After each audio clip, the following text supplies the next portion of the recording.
Welcome to Sports House Podcast. I'm Chase House. The Milwaukee Bucks tied the series at 2 games apiece after Game 4, which now sets up a critical Game 5 in Phoenix. In Games 2 and 3, Giannis Antetokounmpo had no help from his teammates, and he tried putting everything on his back and telling himself he didn't need help. I don't need it. I don't need it. I definitely don't need it. I don't need it. I don't need it. I don't need it.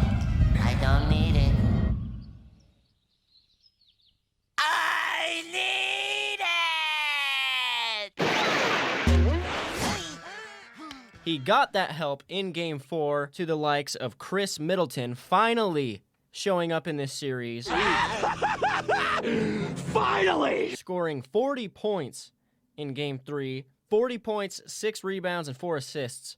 Giannis himself had 26 points, 14 rebounds, and 8 assists. In Game 2, Giannis had 42 points. The next highest scorer on the team had 17. In Game 3, Giannis had 41 points. The next highest scorer, 21 points. I imagine that after Game 3, the conversation he had with his team went something like this. Now we work together. You know, teamwork. What's TM work? No Plankton, teamwork. TM work. Teamwork. Tie 'em work. Teamwork. Tie 'em up. Say team, like a sports Team. team. Now say work. Work. Put them together, what do you got? Time bomb. Work. Getting better. But for real, Giannis probably sat down with his team and said, guys, just don't suck. Okay, just don't be the absolute worst basketball player. Even if you're like the 10th worst, that would be helpful because we're in the NBA Finals right now. So let's just try to not suck. Let's just focus on not being horrible. And he finally got through to somebody. Chris Middleton scores 40 points the next game. They needed all 40 of those points, too, to win that game. Now setting up a pivotal Game 5 for both teams. And the winner of this game, I think, wins the series like 85, 88% of the time. And so far, the series has gone how I expected. I thought the Suns were going to take a 2-0 series lead, and then the Bucks would tie it up when they went home for 2 games.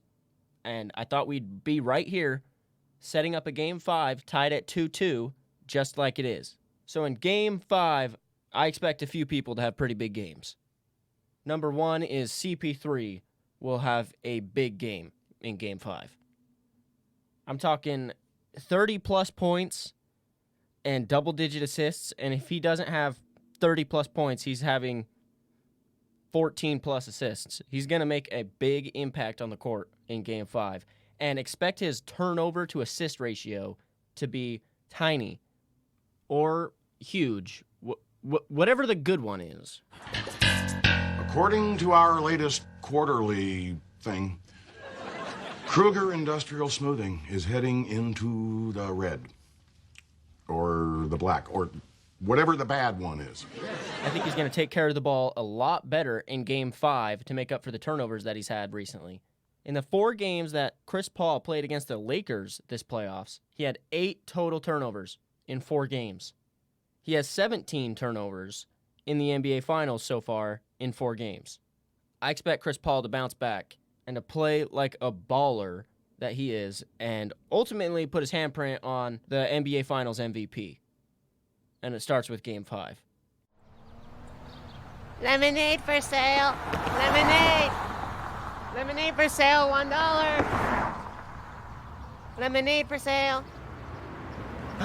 Oh, customer. Hey there, little buddy. Selling lemonade? Yeah, fresh lemonade. Ooh, how much? $1. Wow, $1. Huh? Hold on. Let's see if I can find it. Are you sure it's $1? That's pretty expensive. How about 50 cents? No sale. No sale. No. All right. Listen here, you stupid little moron. 50 cents is a good price for lemonade. Nobody's ever gonna spend $1 on your lemonade that looks like dish soap. Actually, give me that. Ew, it tastes like piss water. I want a refund. Give me 50 cents. You never paid for it. All right, listen here, you greedy little scum. I want my 50 cents, and I want it now. Well, I don't have the 50 cents. Hey, excuse me? Is there a problem here? Yeah, your booger-faced son is selling liquid poop disguised as lemonade, and he owes me 50 cents. He's being a real freaking prick about it. Now, you know what? I'm out of here. Hey, you can't do that! Your lemonade stand sucks! This has been an ad for Dart Styrofoam Cups, the best styrofoam cups in town.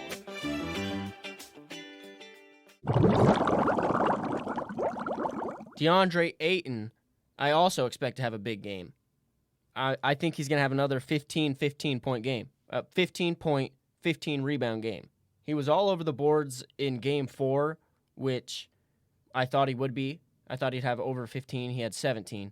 But in Game 5, I think he's going to make an impact with his scoring and his rebounds and have at least 15 of each and be the dominant force that we've seen. And usually when Chris Paul goes off, DeAndre Ayton is the beneficiary of that.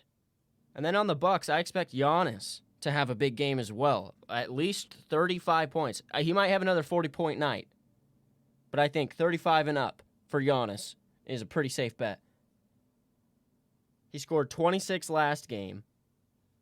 And before that, he was the first player, I think, with two other NBA players in history to score back-to-back 40-point games in the finals.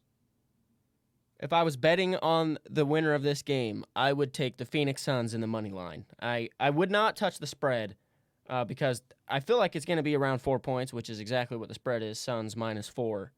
But I do think Phoenix is going to win this game. I think the Suns get going early and at home with that crowd rocking, who hasn't won a championship in 52 years of being in the NBA. And Chris Paul, his 16th NBA season with, I think, 4 different teams, this is their time, and they're all going to be ready for it.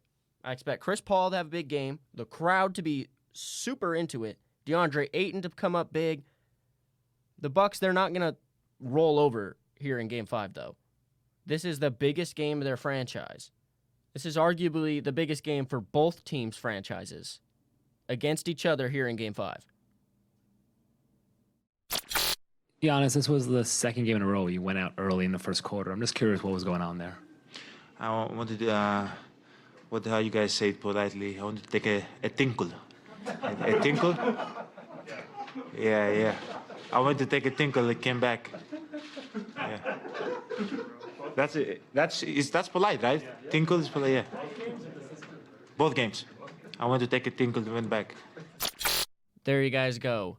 You have the answer you have all been looking for. Why did Giannis leave the court the last 2 games within the first couple minutes? Why did he check out?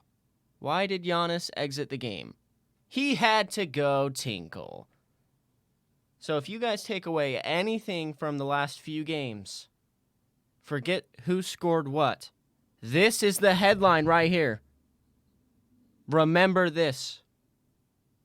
Giannis had to tinkle. Sports House Podcast. Is there an over-under on Giannis tinkling again? You know, I'm going to say if over-under 0.5 for Game 5, will Giannis have to tinkle in the first quarter of the game? My prediction, honestly, I'm going to say yes. I'm going to say it's worked for him the last 2 games. They've won the last 2. 2 games that he's coincidentally tinkled in the first quarter. So I'm going to go ahead and say, yeah, he tinkles here in the first quarter of Game 5. Book it.